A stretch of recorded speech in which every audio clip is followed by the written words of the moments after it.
con nuestra agenda propia del día de hoy. No se confundan, no crean que esto es un horario vespertino o nocturno en Enfoque Matinal. Nos acompaña nuestro queridísimo Raúl Vaz.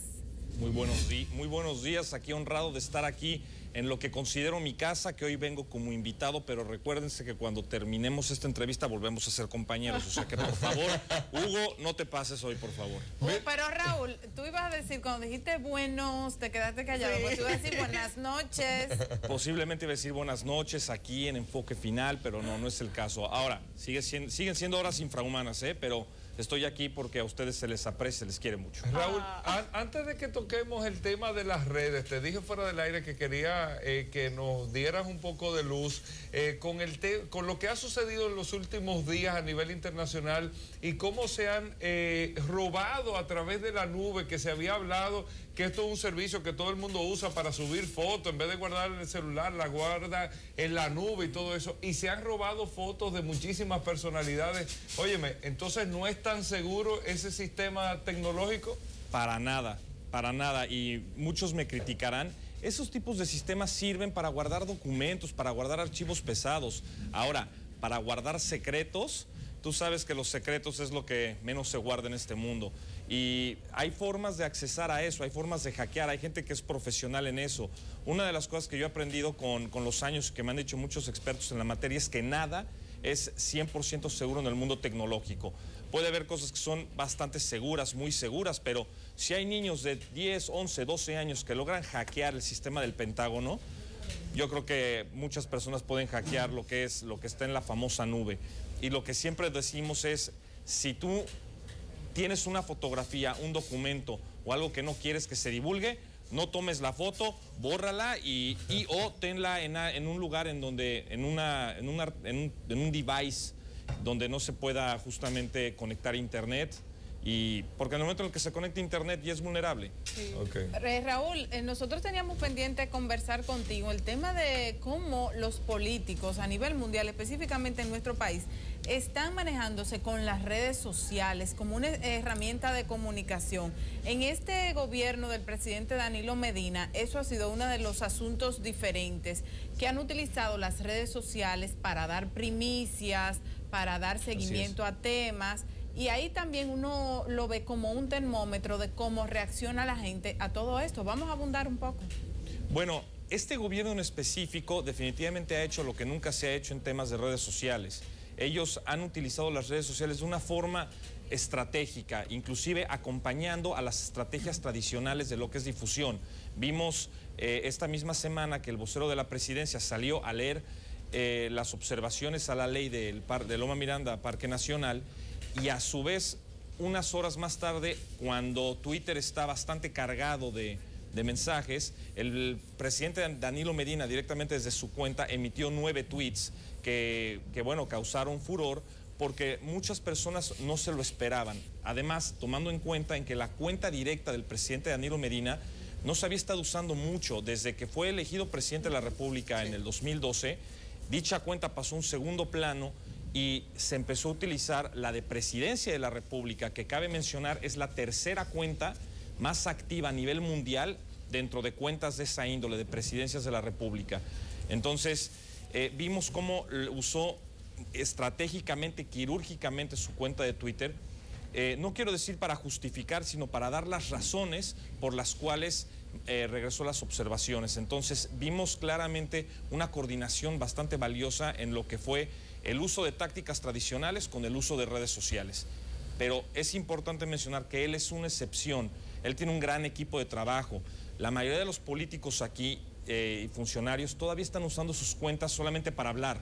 No están interactuando. Estamos viendo muy poca interacción entre lo que son los políticos y la ciudadanía, o los políticos y los tuiteros civiles. Entonces, ahí todavía creo que falta todavía mucho, pero eso nada más es cuestión de tiempo. Y las elecciones que vamos a ver en el 16, no solamente las presidenciales, sino para síndicos, para diputados, para senadores, yo espero que empecemos a ver mucha más interacción en las redes sociales, lo cual va a ser todo muy divertido porque muchas metidas de patas se dan en las redes sociales. Precisamente ese era mi punto. Estoy aquí anotando. Y tú hablas de lo que tiene que ver con las interacciones. Y creo que un poco ese no interactuar con ese tuitero sobre todo, querer decir muchas cosas en tan pocos caracteres, puede hacer que tú cometas un error fatal del cual no te puedas salir un poco más adelante, porque si bien tú puedes borrar el tweet, otras personas ya pueden haberlo retuiteado y eso definitivamente que se queda.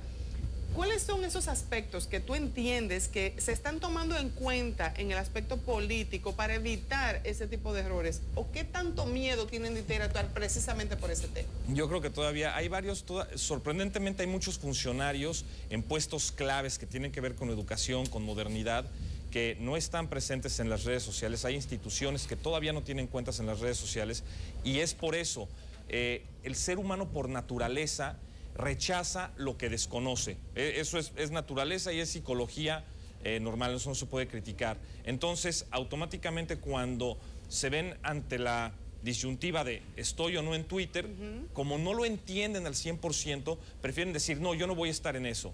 O el otro pretexto que es muy común, y no solamente en políticos, sino también en empresarios, en figuras públicas, es decir, si estoy ahí me van a criticar. Y lo que uno siempre les debe decir es, compadre, te van a criticar estés o no estés. Entonces, lo que tienes que hacer es dar la cara cuando te critiquen porque hiciste algo malo o porque sencillamente no están de acuerdo con tu postura o algo que dijiste, es sencillamente responder de una forma muy respetuosa. Siempre pongo el ejemplo de el que fue el jefe de gobierno de la Ciudad de México, que hizo muchas obras en toda la ciudad, y una vez un tuitero, una persona común y corriente, le puso un tuit, lo tagueó, le dijo hijo de la, una palabra bastante ofensiva al jefe de gobierno, porque mi vida es un caos con todas las obras. El jefe de gobierno le respondió y le dijo, estimado Juan, mi madre ya murió y si yo no hiciera todas estas obras, tu vida sería aún peor. Lo cual vimos ahí una interacción, vimos cómo lo neutralizó ante una ofensa y pudo emitir un mensaje clave de por qué estaba haciendo tanta obra y cómo le estaba beneficiando. Ahora, Raúl, pero eso que dices con el tema de los insultos, muy bueno que tú lo traes. Aquí se da una dinámica muy fuerte porque aquí el insulto, la acusación, el acoso de muchísima gente, la verdad es que es bastante difícil a veces manejarlo. Entonces, ¿cómo manejar, ya que estamos hablando de políticos, o qué tú recomiendas, cómo un político debe de manejar eso? Y si está bien que sea la misma figura que lo maneja, o que tenga a un asesor, a un Raúl Vaz, que sea que maneje esa cuenta. Bueno, primero vámonos a lo básico y vámonos al sentido común, que como se dice es el menos común de los sentidos. Pero en la vida cotidiana, en el cara a cara, igual que en las redes sociales, uno nunca debe de aguantar insultos, ofensas y groserías. Empecemos por ahí. Hay una gran diferencia entre lo que son las groserías, los insultos, y lo que es un debate o una discusión acalorada. Estas se pueden dar y se dan todo el tiempo, se dan en la vida en pareja, entre padres e hijos, entre compañeros de trabajo, y eso está bien. Todo el mundo tiene derecho a emitir su opinión, inclusive a acalorarse a la hora de discutir y de defender su punto. Donde ya no se vale es en las ofensas. Entonces yo lo que siempre digo es, si te ofenden, bloquéalo o ignóralo. No tienes por qué contestar ofensas en la vida cotidiana, al igual que en las redes sociales. Pero sí tienes un compromiso de defender tu punto de una forma respetuosa y de entablar debate. Eso es lo que se llama generar conversaciones. Y creo que de eso se trata la comunicación, porque antes los políticos nada más los veíamos en los medios impresos, eran inalcanzables. Hoy por hoy con las redes sociales ya uno puede tener una interacción, y por eso es que es importante que respondan y no solamente porque entonces es un monólogo y a nadie le gusta el monólogo. Pero aquí quería yo ir, Raúl, ¿en qué momento una figura pública debe decidir buscar asesoría o buscar a un community manager para que le maneje una cuenta, para o no meter la pata o no llevarse de las emociones? A veces cuando las personas son muy reaccionarias o son muy emocionales, cometen errores publicando cosas que no deberían hacer. Bueno, respira 3 veces antes de responder un tweet. Muchas veces creo que la figura del community manager como tal para cuentas muy personales, creo que le quita el chiste, porque lo que yo quiero al escribirle a alguien es tener la certeza de que él me va a responder. Nosotros tenemos ejemplos aquí mismo en NCDN de las figuras que responden sus propios tweets y tienen sus propios tweets, y muchos de ellos tienen 50, 100 mil seguidores, que para muchos ameritaría tener un community manager. Entonces, un community manager te sirve para las cuentas que son institucionales, que son de marca, pero tú como persona yo creo que debes de tener primero muy detallado lo que vas a responder, qué quieres lograr con tu cuenta, a quién le quieres hablar, cómo les quieres hablar. Si les quieres hablar con un lenguaje más humano, si quieres utilizar un lenguaje muy técnico, en el caso de los abogados, ¿no? Una cuenta en donde nada más quieren hablar de tema de leyes, pues no pueden andar usando lenguaje chabacano, como le llamarían aquí. Entonces, todo depende de lo que quieres lograr con tu cuenta, pero una vez más, como en la vida común y corriente diaria, al igual que en las redes sociales, requiere sentido común y de respirar 3 veces antes de responder un tweet, porque esa es la diferencia entre responder un disparate o responder algo que haga sentido. Tú sabes que muchas personas no comprenden qué tanto tú te expones cuando escribes una información o cuando das una respuesta a través de las redes sociales. Un poco esa incógnita, ese velo que te da una red social a tu figura, hace que muchas veces uno responda de manera... lo primero que no tanto lo primero que se te llega a la cabeza, sino que te escudas para responder como tú quisieras realmente y no como tú deberías a través de una red social, respetando o tomando en cuenta muchos aspectos que te pueden influir en ti como figura. Y te digo eso porque muchas personas utilizan las redes para decir cuántas cosas se le ocurren, utilizan seudónimos también. Bueno, esos ya son trolls, ¿eh? Esa es otra figura. Y eso es otro tipo de problema que se genera no solamente en República Dominicana, sino a nivel mundial, el de las personas que crean cuentas ficticias solamente para estar fastidiando y para poder decir lo que no se atreven a decir con su cara y con su nombre. ¿Y qué uno hace ahí, Raúl? A los troles no hacerles caso. Hay unos que son muy simpáticos, cabe mencionar. Hay unos que son unas joyas, son gente creativa que no están insultando, pero hay otros que están insultando. A esos definitivamente no hacerles caso, porque una persona que no tiene los pantalones para dar la cara y para decirme esas verdades con su nombre y con una fotografía de él o sencillamente con su nombre, no es una persona con la que valga la pena tener contacto dentro o fuera de las redes. Precisamente, ¿para qué discutir con una máscara? Ese es exactamente el punto. Pero hay otro aspecto que también es muy importante y es cada red social debe de tener su propio manejo.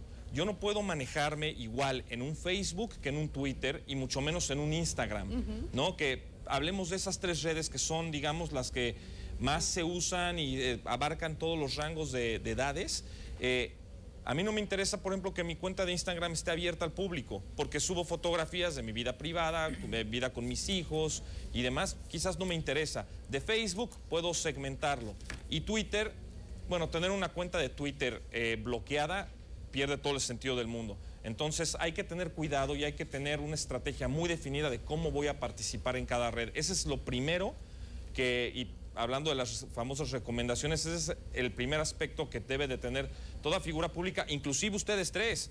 Ustedes tres a la hora de tener sus redes sociales también deberían de tener, espero que lo tengan y si no podemos trabajar en eso, tener cada uno qué es lo que quieren transmitir, a quién le quieren hablar y sobre todo cómo les van a hablar. En eso esa parte sí la tengo bastante clara, pero hay algo también que siempre nos ha llamado bastante la atención y es como los temas generan tantos debates apasionados a través de las redes sociales. Yo utilizo mucho más la cuenta de Twitter que las otras 2 cuentas. De hecho, y eso tengo que decirlo públicamente, me estoy ahora integrando en el Instagram y lo va a sacar. No, ya lo tengo, pero pretendo dedicar una buena parte del fin de semana a verificar cómo se maneja la red. Elisa, una foto de nosotros, pon. A ver cómo lo hago. Pero hay un aspecto y es cómo tú generas debates a través de las redes sociales y qué pueden provocar estos debates. Hemos visto casos específicos. El tema Loma Miranda ha sido uno de esos aspectos que se han tratado a través de las redes y que han provocado reacciones y cambios. Y quiero volver sobre eso, porque comenzábamos, si tú mencionabas al presidente Danilo Medina, cómo había utilizado esta red para decir su pensamiento sobre ese tema en específico. Pero la importancia de esa red social o de las redes sociales al momento de movilizar un tema para generar un cambio en ese tema. Es impresionante porque todos los temas siempre se genera debate, gran parte de las veces mucha gente pensaría que dos personas debatiendo son dos personas que saben. Yo creo que es al revés, la gran mayoría de las veces dos personas que debaten es porque ambas están desinformadas sobre lo que es la opinión de cada una, ¿no? Aquí normalmente vemos el fanatismo, y en toda América Latina vemos que cuando alguien se vuelve fanático de un tema no escucha otras razones, ¿no? Ambos temas quizás tenían sus pros y sus contras, pero lo que sirvió mucho de lo que hizo el presidente Medina en su cuenta de Twitter para apaciguar las aguas, por decirlo de una forma, fue dar su punto de vista, dar hechos y justificarlos debidamente, como debe de ser cualquier acto de gobierno, cualquier acto jurídico. Entonces, eso ayudó a que muchas personas se dieran cuenta de cosas que no habían pensado. Sí, Parque Nacional, qué bonito se escucha, pero, ok, declaro algo Parque Nacional y luego, ¿cómo voy a indemnizar a las personas? Eso es algo que la gente nos había preguntado, que gracias a todo lo que hizo la Presidencia de la República estratégicamente, ya la gente dijo, ah, ok, mira, no está tan fácil, o, ah, ok, no cumple para ser Parque Nacional. Entonces, eso ayudó a informar, y para eso yo creo que sirve muy bien Twitter. Inclusive un día hagan ustedes el experimento, pongan una pregunta abierta, ustedes que son líderes de opinión y tienen varios seguidores, pongan una pregunta como, por ejemplo, ¿Dios existe? ¿No? Déjenlo ahí, no aclaren, no afirmen, no nieguen, nada más pregunten, y ustedes van a ver cómo gente va a empezar a pelear entre sí, gente va a empezar a discutir, y va a haber otros que van a empezar a aportar ideas buenas y muchas de ellas hasta brillantes. Entonces, esa es una forma de generar debate, cosa que hacen las marcas todo el tiempo, que hacen los políticos todo el tiempo, que hacen los adversarios políticos todo el tiempo. Entonces, para eso, Twitter para eso es fenomenal. La gente le echa la culpa a la red social cuando las cosas no salen bien, pero eso no es la red, es la poca capacidad de las personas de tener argumentos válidos para debatir. Raúl, en 2 años vamos a estar nosotros presentando o vamos a estar viendo unas elecciones en la República Dominicana donde se van a estar eligiendo más de 4.000 posiciones, incluyendo la presidencia de la República. No es importante, sabemos que son importantes las redes. Ahora, ¿qué tanto puede incidir una red social en una decisión que puede tomar un votante? ¿Está calculado eso? ¿Se puede calcular? Mira, las redes te pueden dar X% de los votos que tú necesitas. ¿Hay algún cálculo? No hay cálculos como tal, pero pregúntale a Barack Obama, por ejemplo, o pregúntale yo me atrevería a decir al 70%, 80% de los líderes que han sido, no, de hecho no, el 100% de los líderes que han sido electos en los últimos 3 años, todos se puede equiparar su presencia en redes sociales y versus la de sus adversarios, y cómo los que más participación tuvieron en redes fueron los que más ganaron, ¿no? No necesariamente con las campañas más originales, porque muchas veces el ser oposición te ayuda a poder decir más. Es mucho más cómodo ser oposición porque puedes decir más, tienes más que atacar, tienes más cosas que decir. Pero quienes más han estado activos en redes sociales, se ha visto reflejado cómo son los que ganan. Entonces, sí hay una tendencia ahí.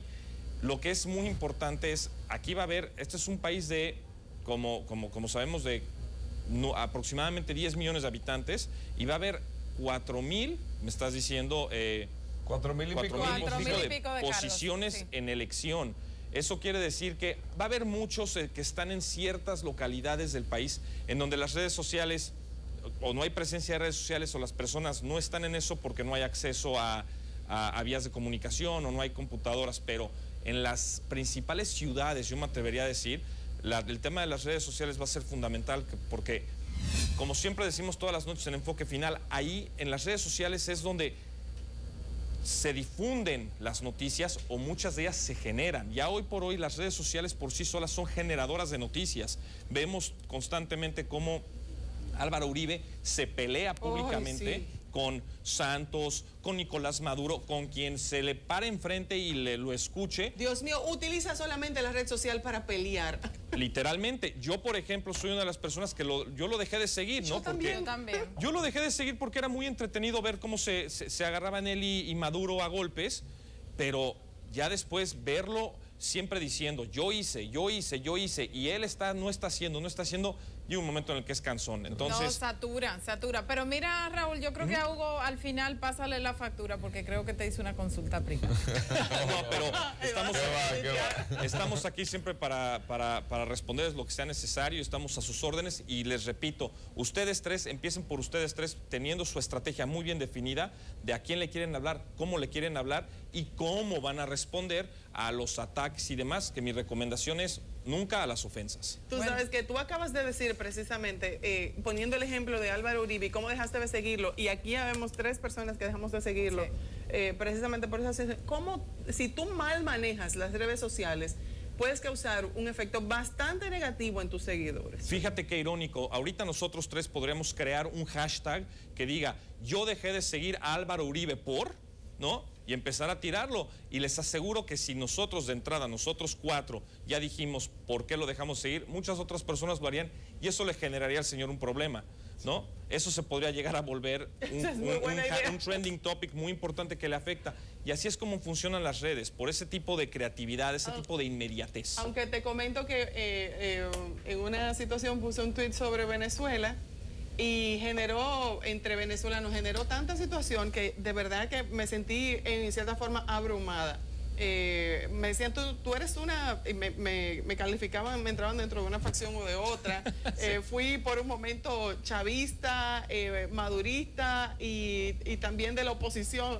Fue realmente bastante pero aquí pasa mucho. Tú pones una cosa en contra del tema de Parque Nacional y bueno, te dicen lacayo, te dicen que eres de esos que les han estado pagando, o sea, te insultan y luego te vas por otro lado y te encuentras igual insultos. Ese es uno de los precios que hay que pagar en las redes sociales, pero no me pueden negar que es bastante entretenido y uno se entera bastante rápido de las cosas que están pasando. Bueno, Raúl, muchísimas gracias por acompañarnos. Gracias a ustedes tú no lo por la sabes, invitación. Pero tú vuelves a Enfoque Matinal. Yo vuelvo todas las noches, pero yo siempre estoy aquí a sus órdenes cuando necesitan hablar de este tipo de temas. Ustedes nada más me avisan, me quedo aquí a dormir y me levanto y aquí estoy.